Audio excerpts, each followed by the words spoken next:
श्री स्वामी समर्थ. वट सावित्री पौर्णिमा लवकरच येत आहे. 29 जून म्हणजे सोमवारी या दिवशी वटपौर्णिमा असणार आहे.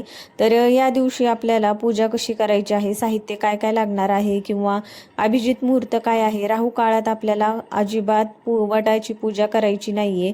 आणि अभिजित मुहूर्तात आपण जेव्हा वडाची पूजा करतो तेव्हा काय होते, किंवा हे मुहूर्त खूप महत्त्वाचे आहे. मग आपल्याला अभिजित मुहूर्त कधी मिळत आहे याबद्दल सगळी माहिती घेणार आहोत. व्हिडिओ शेवटपर्यंत बघा. तसेच वटवृक्षाचे जे मूळ स्थान आहे स्वामींचे, आता हे वड म्हणजे स्वामींचे मूळ स्थान आहे आणि तिथे वास करत असतात दत्तात्रेय आपले श्री स्वामी समर्थ. तर बघा, स्वामींची सेवा काय करायची आहे या दिवशी याबद्दल पण आपण माहिती पाहणार आहोत. वटवृक्षामुचे मूळ स्थान घेऊनी प्रचिती अक्कल असे खुदा पेहचान असे म्हणणारे आपले स्वामी. बघा, स्वामी समर्थ म्हणतात, वटवृक्षाखालील ब्रह्मा मीच आहे आणि वटपत्र शयनी म्हणजे नारायणी मीच आहे. लोकांना या गोष्टी समजाव्यात म्हणून श्री क्षेत्र अक्कलकोट येथे स्वामी समर्थांनी वडाच्या वृक्षाखाली प्रदीर्घ काळ वास्तव्य केलेले आहे. आणि जेव्हा आपण अक्कलकोटला जातो, तुम्ही बघू शकता मंदिरात गेल्यावर खूप मोठा वृक्ष आहे आणि तिथे एवढ्या पॉझिटिव्ह फिलिंग येतात. म्हणजे असं एवढं रम्य वातावरण वाटतं तिथे, खरंच असं वाटतं देव आहे. तर एवढं महत्त्व वडाचं आहे. तर बघा, या दिवशी आपल्याला सगळ्यात महत्त्वाचं अभिजित मुहूर्त मिळणार आहे आणि ते कधी आहे ते पाहणार आहोत. आणि राहुकाळ, या राहुकाळात आपल्याला पूजा अजिबात करायची नाहीये. बघा, राहुकाळ मिळत आहे आपल्याला 7 ते 9 पर्यंत. 7 ते 9 या 2 तासात आपल्याला वडाला जायचं नाहीये किंवा वडाची पूजा करायची नाही. आणि असंही आपल्या महिलांचं इतक्या लवकर आवरतही नाही. त्यामुळे होईल तेवढं हा वेळ म्हणजे राहुकाळ जो आहे तो टाळण्याचा प्रयत्न करा. आणि बघा, अभिजित मुहूर्त जे आहे 11:57 चालू होईल आणि 12:52 आहे. म्हणजे एवढ्याच वेळेत तुम्हाला अभिजित मुहूर्त मिळणार आहे. त्या वेळेत जर तुम्ही पूजा केली तर खूप मंगलकारक मानले जाते आणि आपली जी पूजा आहे ती सफल ठरली जाते. आणि बघा, वटपौर्णिमेला या दिवशी बघा पूर्ण दिवस उपवास करायचा असतो, म्हणजे स्वामींसाठी बरं का.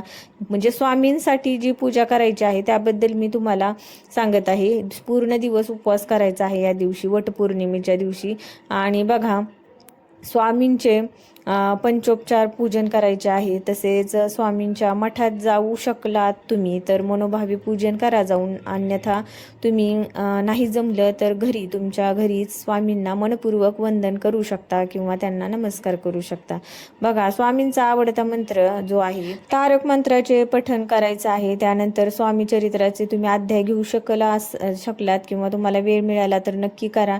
बघा, वटवृक्षाच्या पूजेचे आपण दरवर्षी जेव्हा वटवृक्षाची पूजा करतो तेव्हा आपल्या मनात एकच कामना असते, आपल्या पतीच्या आयुरारोग्याची आपल्याला कामना असते. तसेच आपले जीवन आपण सौभाग्यवती म्हणूनच राहावे अशी पण आपली कामना असते. त्यासाठीच आपण आपल्या पतीसाठी वटवृक्षाची पूजा करत असतो. सगळ्यात महत्त्वाचं आहे बघा, वृक्षाची पूजा करायला जाताना तुम्हाला सगळ्यात महत्त्वाचं तुमच्या थाळीमध्ये हळदी कुंकू, सगळ्यात महत्त्वाचं अष्टगंध, तुपाचा दिवा, धूप, अगरबत्ती, केशरी गोंड्याची फुले मिळाली तर नक्की हे करा, तुम्ही आणू शकता. आणि त्यानंतर त्याच्यामध्ये जे सौभाग्यवतीचं जे लेणं म्हणतो आपण किंवा सौभाग्यवतीचा शृंगार असतो, एक पीस, त्याच्यामध्ये थोड्याशा बांगड्या, हिरव्या बांगड्या किंवा हळदी कुंकू, गजरा असेल, तांदूळ असतील किंवा ओटीचं जे सामान असतं ते पिसावर ठेवा. आणि तो पीस तुम्हाला वडाच्या झाडाला समर्पित करायचा आहे, अर्पित करायचा आहे, हळदी कुंकू व्हायचं आहे. आणि ताटामध्ये तुमच्या धागा असणं खूप महत्त्वाचं आहे. तो धागा तो आपल्याला जेव्हा आपली वडाची संपूर्ण पूजा पूर्ण होते तेव्हा आपल्याला 7 फेऱ्या मारायच्या असतात वटवृक्षाला. तर त्या 7 फेऱ्या आपल्याला करायच्या आहेत. आणि पांढरा दोरा घ्यायचा आहे होईल तेवढा. बघा, पांढरा दोरा हे समर्पतेचं किंवा समृद्धीचे आणि संपूर्णत्वाचे प्रतीक आहे, म्हणून पांढरा दोरा घ्या आणि ओम नमो भगवते वासुदेवाय, ओम नमो भगवते वासुदेवाय हा मंत्र म्हणत तुम्हाला 7 वेळा प्रदक्षिणा करायच्या आहेत. 7 जन्म हाच पती आपल्याला मिळावा म्हणून 7 फेऱ्या असतात. बघा, आता हे झालं आपल्या पतीसाठी जे करायचे. आणि सगळ्यात महत्त्वाचं याच्यात नैवेद्य आहे. नैवेद्य मी तुम्हाला सांगितलं नाही. नैवेद्य तुम्ही जर पुरण करत असला, पुरणाचा नैवेद्य असेल तर पुरणाचा दाखवा. जाताना वडासाठी नैवेद्य घेऊन जा आणि तोही तुम्हाला अर्पित करायचा आहे. त्यानंतर स्वामींची सेवा कशी करायची तर बघा, सगळ्यात महत्त्वाचं, सगळं जे पूजा वगैरे वडाची झाली ना, तर स्वामींचे थोडंसं तिथे नामस्मरण करायचं आहे. तिथे थोडासा मंत्र म्हणायचा आहे, तारक मंत्र म्हणा, स्वामींचे नामस्मरण करा. आणि बघा, तुम्ही पतींसाठी 7 फेऱ्या मारल्यानंतर तुम्हाला आणखी 11 तुम्हाला तुमच्या क्षमतेनुसार फेऱ्या मारायच्यात. 11, 21, 31 किंवा 108 अशा तुम्हाला परिक्रमा करायच्या आहेत वडाच्या झाडाला. बघा, आता 7 फेऱ्या करतो ते आपण पतीसाठी करतो आणि 11, 21, 31 आणि किंवा 108 ह्या ज्या तुम्हाला परिक्रमा करायच्या आहेत त्या आपल्या स्वामींसाठी करायच्या आहेत, दत्तात्रय महाराजांसाठी करायच्या आहेत. मग या फेऱ्या करताना किंवा प्रदक्षिणा करताना आपल्याला एक मंत्र म्हणायचा आहे. तो कोणता तर ते सांगते, ओम मूळ पुरुषाय विद्महे विश्वरूपाय धीमहि तन्नो स्वामी प्रचोदयात, असा हा मंत्र आहे. आणि हा मंत्र स्त्री पुरुष कोणीही म्हणू शकतात. बघा, संध्याकाळच्या वेळेला जेव्हा तुम्ही वडाचे पूजन सगळं तुमचं आवरून होईल तेव्हा स्वामींचे पूजन नामस्मरण करायचं आहे. आणि घरात सात्विक भोजनच झालं पाहिजे.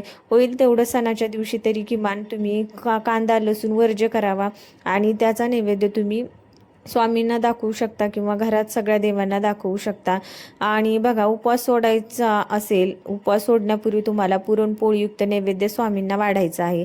आता जर तुमची क्षमता असेल त्यानुसारच तुम्ही करू शकता. घरात प्रत्येकाचं वातावरण वेगळं असतं, प्रत्येक सिच्युएशन वेगळी असते, त्यानुसार तुम्ही करू शकता. बघा, आता वडाच्या झाडाचं पूजन करून काय होतं तर स्त्रियांना सौभाग्याची प्राप्ती होते, हे सगळ्यांनाच माहिती आहे.